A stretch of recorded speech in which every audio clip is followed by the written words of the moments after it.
오늘은 말씀을 사모한 에베소 사람들이라는 제목으로 하나님의 말씀 증거하도록 하겠습니다. 고린도에서 유대인들의 고소로 인하여 성도 갈리오의 법정에 섰던 바울은 곧 고린도 교회 성도들과 작별한 후에 배를 타고 수리아로 갑니다. 이때 고린도에서 만난 브리스길라와 아굴라 부부와 함께 동행을 하게 되는데 그들이 갱그레아에 도착하게 됩니다. 이 갱그레아에서 바울은 서운한 것이 있어서 머리를 깎습니다. 이는 바울이 나시린 소원을 했었던 것임을 우리는 알 수가 있습니다. 나시린이란 헌신한, 봉사한이라는 뜻을 가진 나자르라는 단어에서 유래했습니다. 어떤 특별한 봉사를 목적으로 스스로 과한 금욕을 서원하여 자신을 봉헌하는 헌신자를 의미합니다. 이 나시린의 규례는 민수기 6장에 기록되어 있는데요. 나시린은 포도주나 독주를 멀리해야 했습니다. 심지어는 포도나무에서 나는 그 포도나 또 포도의 씨나 그 껍질도 먹지 못했습니다. 그리고 서운한 날 동안에는 삭도를 보내되지 못해서 머리를 깎을 수가 없었습니다. 또한 죽은 시체를 만지지 못했는데요. 심지어 나시린의 서원을 한 사람들은 부모나 형제가 죽어도 그 시신을 만질 수가 없었습니다. 그리고 제사장에 가서 제물을 드려 자신을 선결케 하는 제사를 드림으로 이제 나시린의 기간이 시작되었습니다. 이렇게 나시린 서원을 한 사람이 자기 몸을 구별한 날이 다 차면 다시 제사장 앞에 나아가서 제사를 드리고 이때에는 머리를 완전히 깎습니다. 그래서 그 깎은 머리카락을 제물 밑에 함께 넣어서 불태워 하나님께 드림으로 말미암아 이 나시린 기간이 끝나는 것입니다. 나시린에는 두 종류가 있는데요. 하나는 일시적인 나시린입니다. 그래서 30일, 60일, 또 100일 이렇게 어떠한 일정 기간 동안 자신을 나시린의 서원을 드려서 하나님께 헌신하는 나시린이 있었고요. 그리고 종신적인 나시린이 있었습니다.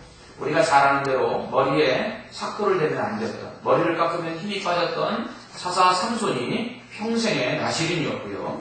또한 사무엘이 태어날 때 그 어머니 한나가 아이를 못 갖자 이렇게 하나님 앞에 기도해서 사무엘을 낳습니다. 하나님, 내가 하나님께서 아들을 주시면 평생 그 머리에 삭도를 대지 않겠습니다. 이렇게 기도를 하죠. 그래서 하나님이 사무엘을 주십니다. 사무엘은 평생의 나시린이었습니다. 또한 우리가 잘 아는 세례요한, 이 세례요한이 평생 나시린으로 살았습니다. 오늘날 이 나시린 규례를 그렇다면 우리에게는 어떻게 적용해 볼 수 있을까요? 생각해 보니까 우리가 종신 나시린으로 살 수 있다라는 것, 이건 참 좋은 의미인 것 같아요. 그러나 종신에서 하나님께 우리를 다 드려 모든 것을 금욕하고 또 모든 것을 멀리할 수 있다. 그것은 쉽지 않은 것 같습니다.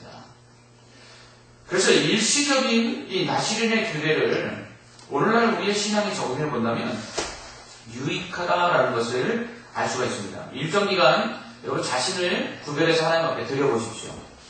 신앙생활을 하다 보면 계속해서 끊어버리지 못해서 자신을 얽매는 것들이 있습니다. 그것들을 일시적으로 시간을 두고 하나님께 집중해서 그것을 잠시 끊는 것, 이것이 유익할 수 있다는 것이죠.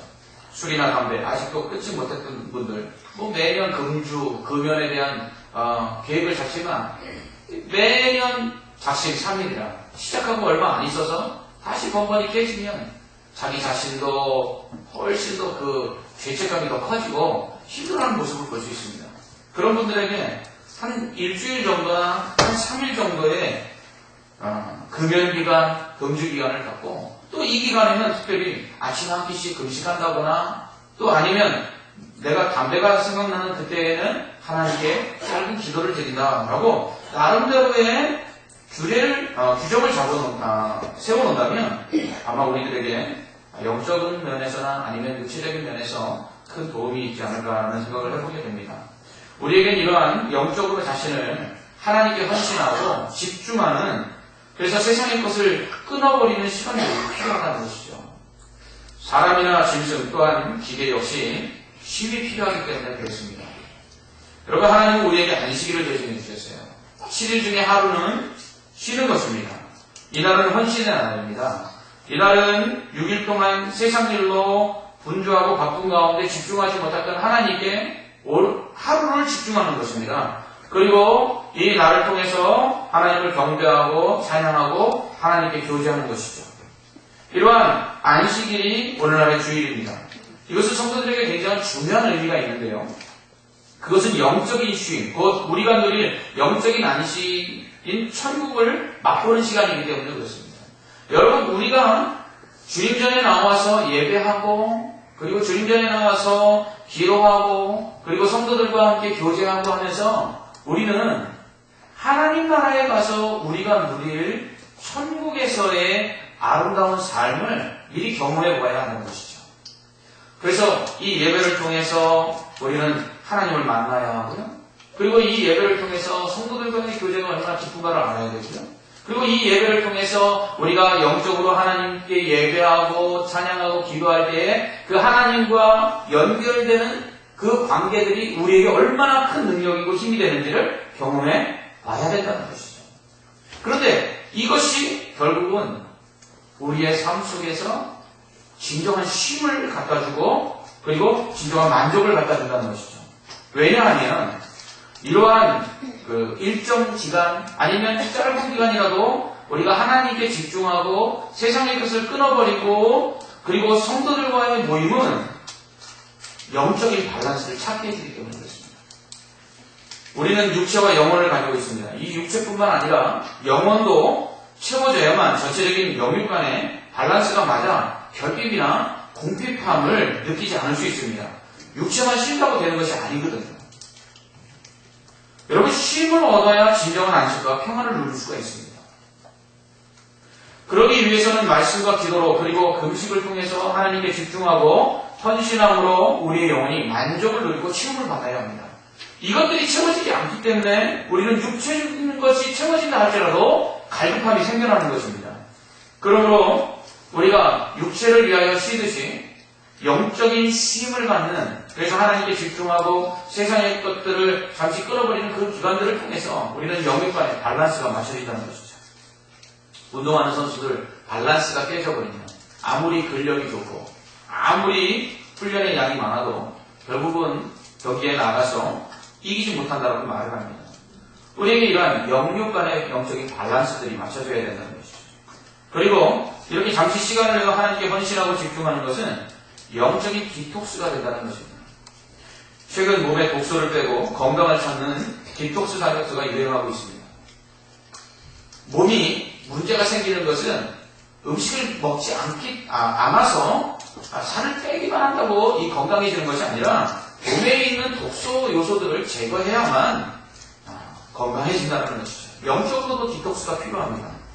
곧 우리는 알게 모르게 죄악 가운데 노출되어서 범죄하고 악을 행하고 삽니다.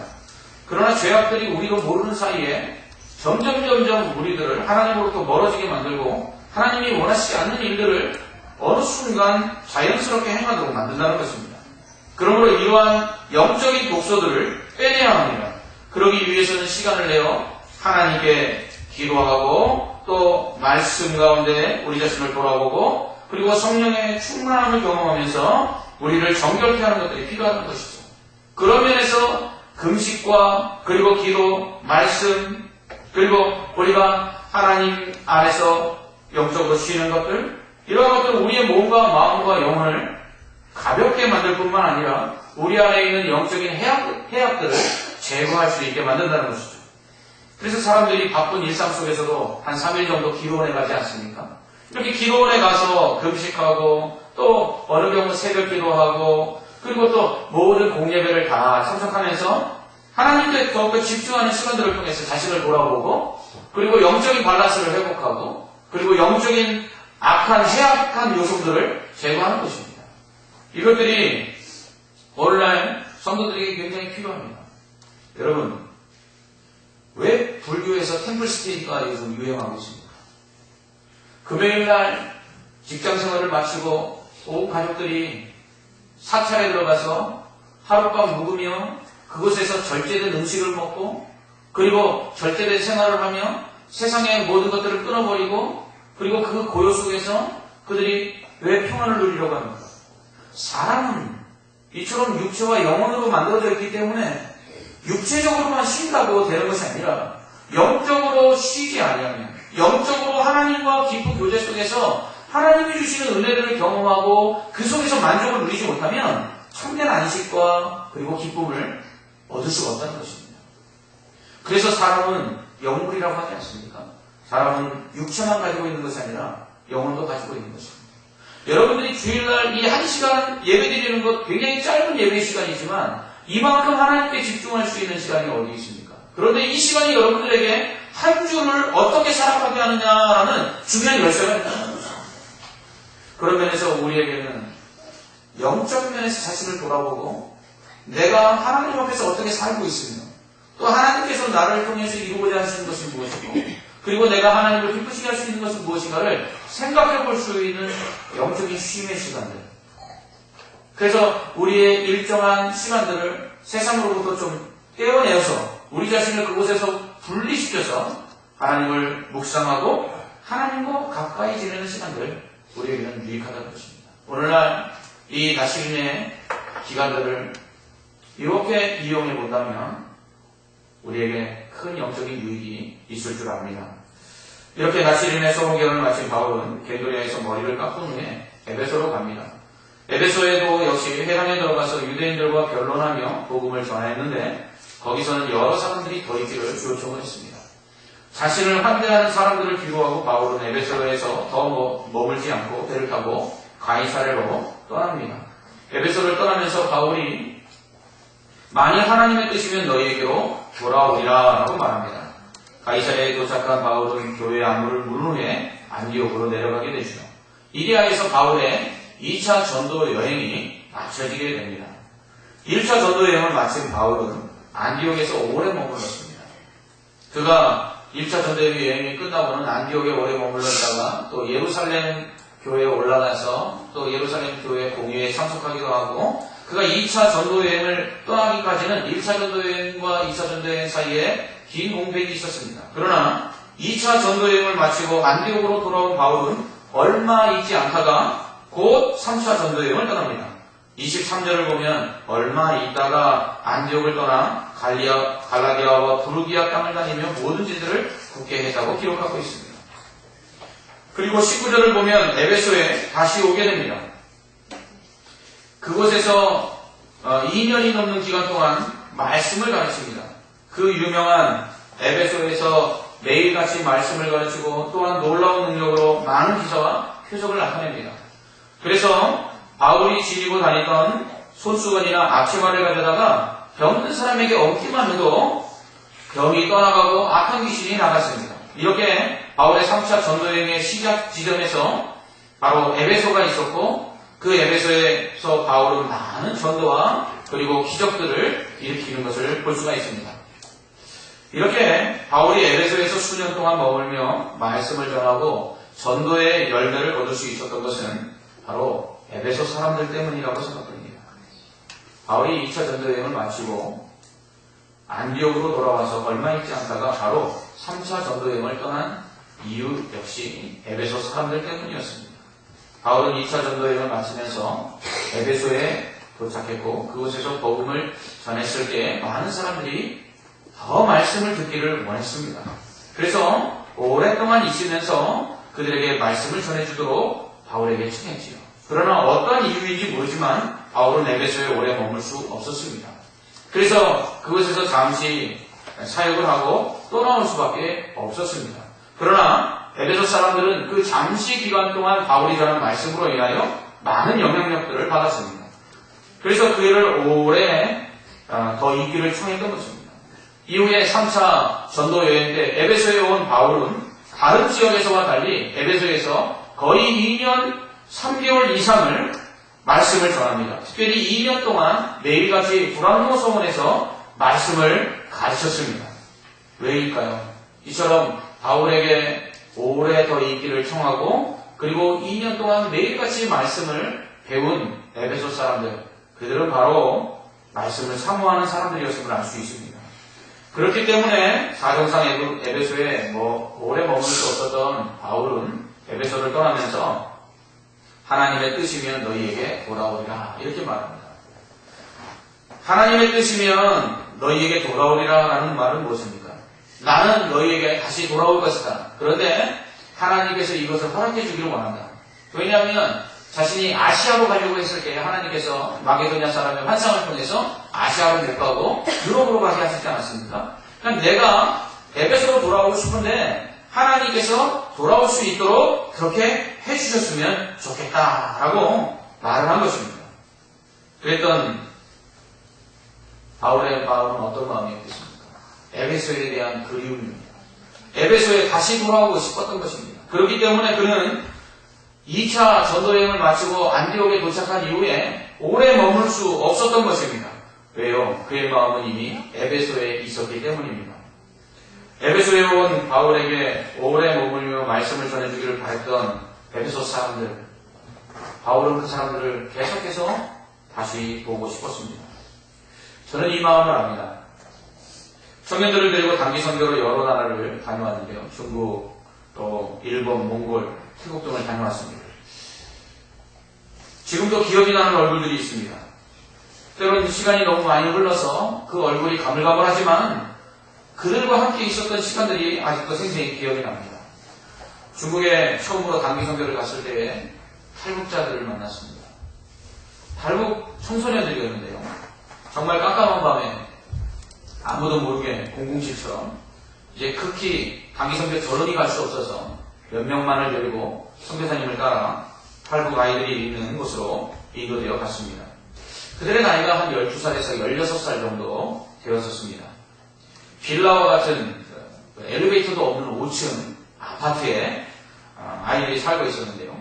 비좁은 공간 안에 한 10여 명의 탈북 아이들과 그리고 그들을 지키고 또 밥을 해주는 아주머니 이렇게 함께 생활하고 있었습니다.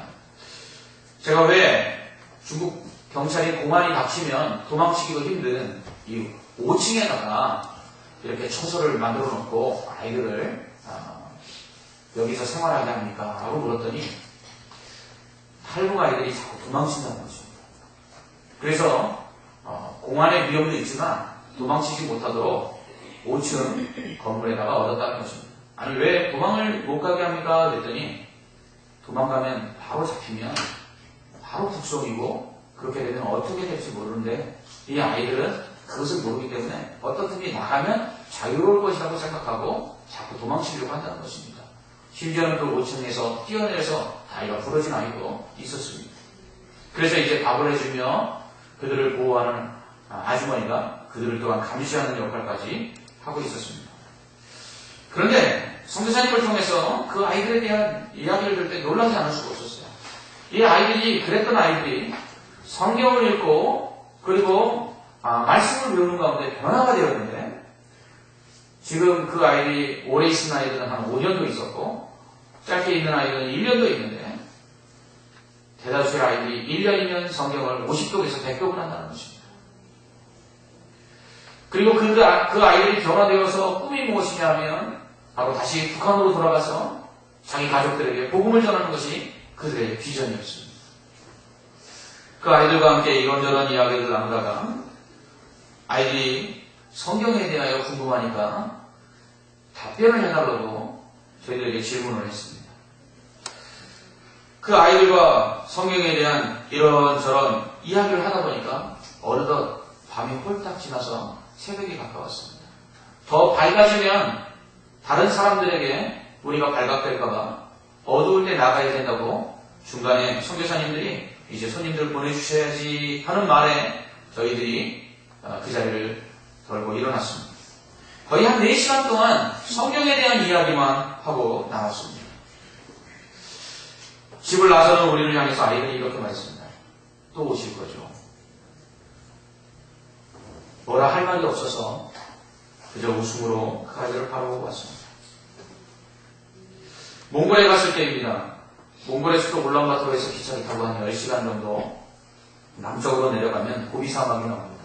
그곳에 센산드라는 지역이 있는데요.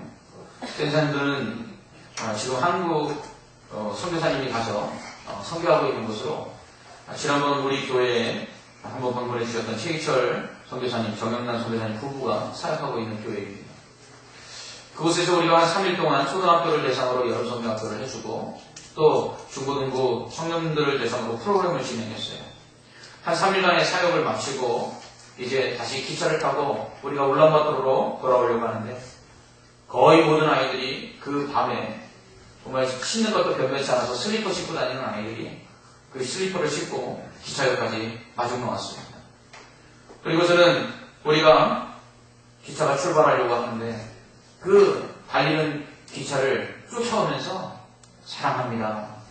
또 오실 거죠? 하고 저희들을 향해서 외치는 소리가 들렸습니다. 제가 또 올게 라고 대답을 했습니다. 그러자 청년들이 목사님 또 오실 거예요? 또 온다고 하셨으니까 꼭 오셔야 해요 하며 웃으면서 저에게 말을 했습니다. 하지만 그 다음에는 제가 청년부를 지도하지 않게 돼서 청년들만 보내며 내가 가지 못한 만큼 하고 오라고 말해 주었습니다. 하지만 정말 가고 싶었습니다. 지금도 기차를 쫓아오며 또 오세요. 사랑합니다. 하던 아이들이 기억이 납니다. 벌써 30대 중반이 되었을 탈북 아이들의 그 얼굴이 그립습니다. 다시 보고 싶습니다. 선교지에서 만났던 사람들의 얼굴이 보고 싶습니다. 여러분은 어떤 얼굴이 그리우십니까? 오래전에 헤어졌던 사람들의 얼굴이 보고 싶으십니까? 하나님의 말씀을 전해줄 사람들의 그 그리워하는 그 얼굴들 여러분들에게는 있으십니까? 여러분, 하나님의 말씀을 전해줄 사람들을 그리워하는 사람들이 있습니다. 우리는 그런 얼굴들이 보고 싶어야 합니다. 지금도 얼마나 많은 사람들이 우리를 필요로 하는지 모릅니다. 그들은 우리를 통해 하나님의 말씀을 듣기를 원하며 우리를 통해 주님의 사랑을 느끼기를 원하고 있습니다. 부목사로 섬겼던 교회에서 단기 선교사를 모집할 때의 일입니다. 이 7순이 넘으신 권사님께서 목사님 저도 가서 섬길 일이 있을까요? 하시는 것입니다. 이 단기 선교 기간에는 주로 하는 사역들이 어린이와 청소년 사역이 대부분이었기 때문에 또 노방전도가 있었지만 그러나 언어가 통하지 않았기 때문에 할 수 있는 사역들이 제한이 되어 있었습니다. 딱히 7순의 권사님을 모시고 가서 그분에게 맡길 만한 사역이 없었죠. 그래서 조심스럽게 말씀을 드렸습니다. 권사님, 선교팀 식사하실 분이 필요한데 식사를 준비해 주실 수 있겠습니까? 권사님이 흔쾌히 목사님 그런 일이라도 할 수 있다면 제가 가 있습니다 하고 그분은 주방장으로 단기선교에 참여하셨습니다. 그분 덕에 우리는 정말 선교기간 동안 너무 잘 먹고 그리고 사역에만 집중할 수 있었습니다.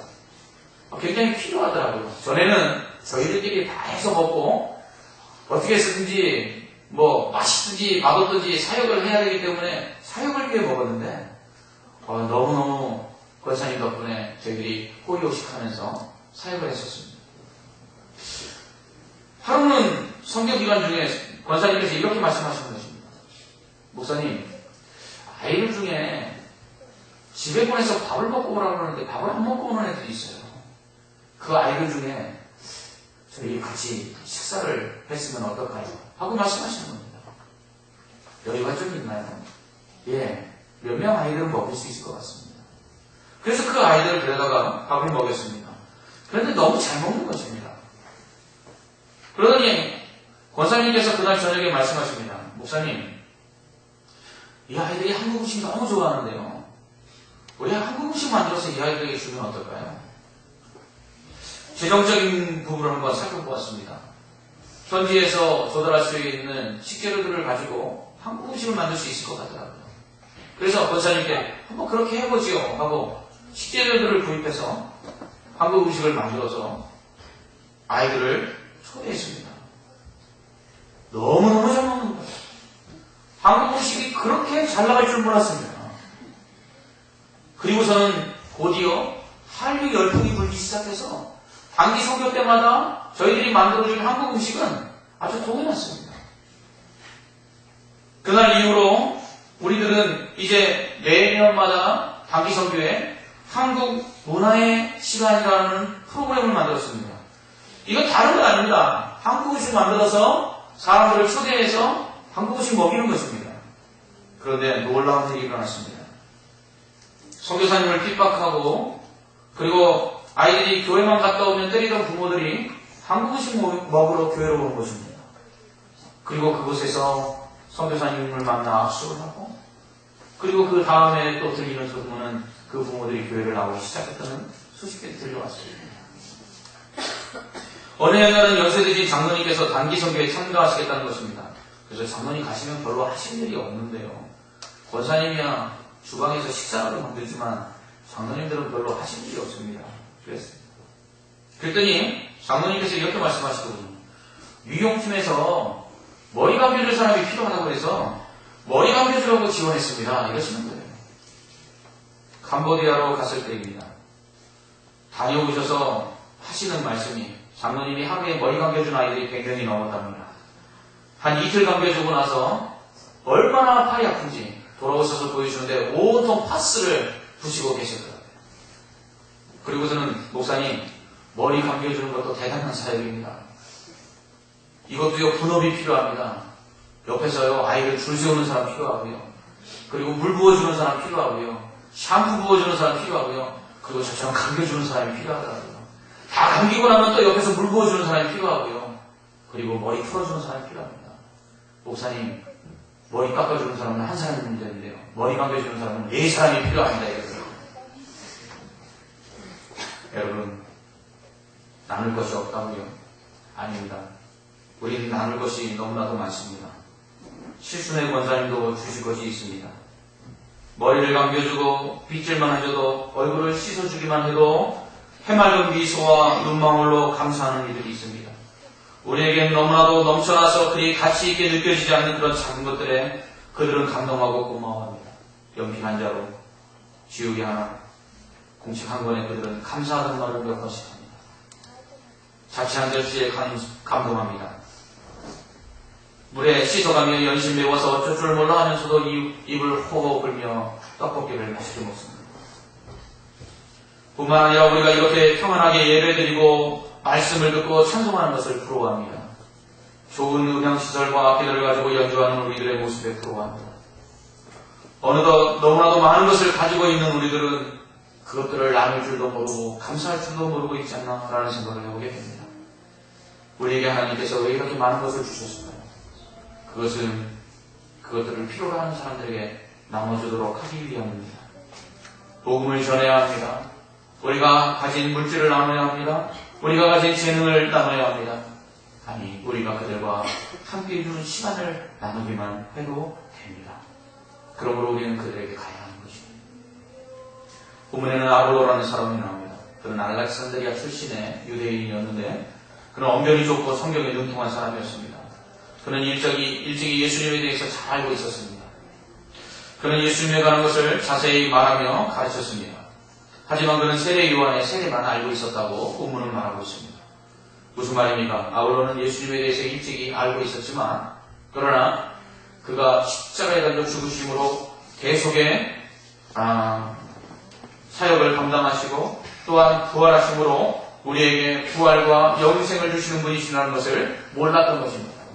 그는 세례 요한까지의 세례만 알았다는 것은 세례 요한에게 세례받으신 그 예수님께서 기적을 베풀고 그리고 많은 사람들에게 가르쳤던 말씀들, 그 말씀들이 좋아서 그 사역들의 감동을 받아서 예수님을 전했던 것입니다. 이러한 사람이 있더라, 이러한 예수님이 있었다더라 라고 가르쳤던 것입니다. 그러나 그는 예수님을 그리스도, 구원자로 믿지는 못했던 것입니다. 그래서 브리스길라와 아굴라가 데려다가 하나님의 도를 더 정확하게 풀어주었습니다. 이렇게 브리스길라와 아굴라에게 예수님에 대해서 정확하게 배운 아볼로는 아가야에 가서 믿는 사람들에게 성경을 가지고 예수는 그리스도라고 증거를 했고 또 유대인들과 변론할 때 그들을 말로 이겼습니다. 여러분, 우리가 가야 하는 곳에는요, 아볼로와 같은 사람들이 있습니다. 그들은 마땅히 읽을 성경책이 없습니다. 또한 신학을 제대로 공부한 목회자에게 말씀을 듣고 또 배울 기회가 없습니다. 이제 16살, 20살도 안 된 청년들에게 설교를 듣는 교회들이 지금도 허다합니다. 아니 청년도 아닌 청소년들이죠. 우리 교회가 지금 돕고 있는 북방신학교가 바로 그러한 사역들을 합니다. 그 북방신학교에 와서 말씀을 배우고 가는 아이들이 16살, 20살 미만의 아이들입니다. 그 아이들이 교회의 지도자로서 신학을 공부하고 그것에서 말씀을 공부하고 교회로 돌아가서 교회 성도들에게 말씀을 전하는 것이죠. 그 16살, 20살도 안 된 아이들에게서 말씀을 듣기를 그렇게 사모하여 기다리는 사람들이 수백 명이 넘는다고 합니다. 우리는 그런 곳에 가서 올바로 말씀을 가르쳐야 합니다. 예수 그리스도에 대하여 온전히 알도록 전해야 하며 예수 그리스도의 십자가와 부활만이 우리를 구원하신다는 사실을 증거해야 합니다. 예수 그리스도의 부활과 영생을 가르치고 또 예수 그리스도를 믿는 것이 유일한 구원의 길이고 인생의 가장 목표임을 우리는 전해야 합니다. 지금 선교제에는 엄청난 이단의 회오리바람이 불고 있습니다. 성경을 제대로 알지 못함으로 인해 무지한 자들을 현혹하여 이단에 빠지게 하는 악한 무리들이 불세하고 있습니다. 몇 년 전인가요? 동방번개라고 중국에서 일어난 이단이 있었죠. 1989년 중국 화난성에서 자오 웨이샨이라는 사람에 의해서 창설된 이 동방번개는 예수 그리스도는 이미 재림했다고 주장했습니다. 이 재림에서가 바로 화난성에 있는 덩이라는 여인인데 그들은 이 여자를 예수 그리스도 또한 육신으로 오신 예수, 말세 그리스도 등으로 추앙했습니다. 또한 삼위일체를 부정하여서 성부가 성자가 됐다가 성령으로 되었다라는 삼위일체가 아닌 일위삼체를 주장하였습니다. 그리고 그리스도는 처음에 남자의 몸으로 났다가 나중에 여자로 바뀌었다라고 가르쳤습니다. 지금은 은혜의 시대가 끝나고 청년의 희년 국가시대이기 때문에 계명을 지키고 여자의 몸이 된 그리스도를 믿어야 구원을 얻는다고 가르쳤습니다. 또한 성경의 저자들은 성경에 대한 이해가 부족하기 때문에 성경 말씀은 시대에 뒤떨어졌으므로 더 이상 볼 필요가 없다고 그렇게 가르쳤습니다. 이러한 동방번개는 기존의 가족교회 교인들을 포섭했고 또한 교회의 지도자들을 납치해서 강금하고 폭행하고 심지어 살인까지 저질렀습니다. 이로 인해서 중국 전역이 완전히 발칵 뒤집혔던 적이 있습니다. 바로 가르쳐줘야 합니다. 이제 선교는 얼마나 많은 교회를 그곳에 가서 세웠느냐라는 문제를 넘어서야 할 때입니다. 우리가 세운 교회들이 진리 가운데 바로 세워질 수 있도록 우리는 그곳에 다시 가서 복음을 전하고 그 교회들을 도와야 한다는 것입니다. 바울이 만일 하나님의 뜻이면 너희에게 돌아오리라 말한 것은 내가 너희에게 정말 돌아가고 싶은데 하나님께서 다시 너희에게 돌아갈 수 있도록 하나님이 나에게 향한 뜻을 베풀어 주시기 원한다라는 그러한 바울의 간절한 소원이 담겨져 있는 것이었습니다. 만일 하나님의 뜻이면 너희에게로 돌아오리라. 이 말을 한 이후에 바울은 계속해서 늘 언제나 그곳에 있는 사람들의 얼굴이 기억이 났습니다. 제가 지금도 몽골의 아이들에게 꼭 다시 돌아올게 라고 대답한 이후에 저는 아직도 몽골을 위하여 기도하고 그리고 몽골의 아이들을 생각하고 삽니다. 바라기는 이제 우리 교회로 본격적으로 선교를 시작할 때가 되었습니다. 올해는 좀 더 준비하는 해로 삼고 내년부터는 비전 트립과 단기 선교를 갔으면 합니다. 그곳에서 정말 복음에 목말라 하며 말씀에 갈급해하는 영혼들을 보고 오기를 원합니다. 우리가 얼마나 많은 것을 가지고 있으며 그것을 가지고 나눔으로써 얼마나 많은 영혼들이 구원을 받을 수 있는지 그리고 그 영혼들이 얼마나 기뻐하는지를 보고 오기를 원합니다. 그리고 그들에게 다시 돌아오겠다고 약속하는 것이 얼마나 감격스럽고 가슴 벅찬 것인지를 경험하기를 원합니다. 하나님 우리가 가서 그들을 도와주기를 원하는 사람들에게 우리를 보내시기를 원하십니다. 제가 보았던 그들을 다시 보는 것이 저는 하나님의 뜻이라고 생각합니다. 여러분들도 바울처럼 저와 같은 소망이 생겨나기를 원합니다. 그리스도의 사랑을 가지고 와서 그들에게 복음을 전하는 이들이 더 있기를 갈망하며 떠나보내기를 안타까워하던 그 모습, 그래서 다시 돌아올 것이라고, 바로 다시 돌아올 것이죠라고 우리에게 청하는 그들의 눈망울 바 얼굴을 보고 여러분들 다시 그들에게 돌아가야 한다라는 그러한 마음들을 한번 경험해 보기를 원합니다. 사랑하는 성도 여러분, 우리를 그리워하고 우리를 보고 싶어하는 사람들이 있습니다. 아직 한 번도 만나보지 못했던 얼굴이다 할지라도 여러분을 보지 못한 얼굴들 중에서도 어디에 사는 누구인지 몰라도 자신들에게 와서 복음을 전하고 자신들에게 그리스도의 사랑을 전하고 그리고 그들에게 와서 함께 해줄 누군가를 그리워하는 사람들이 있습니다. 여러분, 그들의 얼굴을 보기를 원합니다. 하나님의 뜻이 우리를 그들에게로 돌아가게 하셔서 그들이 그토록 듣고 싶었던 말씀을 듣게 하고 그들이 그토록 원하였던 하나님의 사랑을 경험하게 되는 그러한 은혜가 우리를 통해서 나타나기를 간절히 소망합니다. 기도하겠습니다. 사랑하는 하나님 아버지, 이 세상에 많은 사람들이 있는데 그 중에 우리를 예수 믿게 하시고 먼저 구원하여 주셔서 하나님의 이 풍성한 은혜를 누리뿐만 아니라 또 이 좋은 한국에 태어나서 그것들로 인하여 아버지여 어려움 당하지 아니하고 평안을 누리게 하심을 감사합니다. 이것이 바로 하나님께서 우리에게 주신 축복인데 이 축복은 우리만 누리라고 주신 것이 아니라 나누고 베풀라고 주신 줄 믿사오니 하나님, 에베소 사람들을 정말 그토록 보고 싶어서 안디옥에서 잠시 머물렀다가 다시금 에베소로 돌아갔던 바울과 같이 하나님, 우리를 기다리고 있는 그 사람들을 만나보고 또 다시 그들에게로 돌아가고 싶은 마음이 우리 평생에 생겨날 수 있도록 하나님 은혜를 베풀어 주시옵소서. 예수 그리스도의 이름으로 기도합니다. 아멘.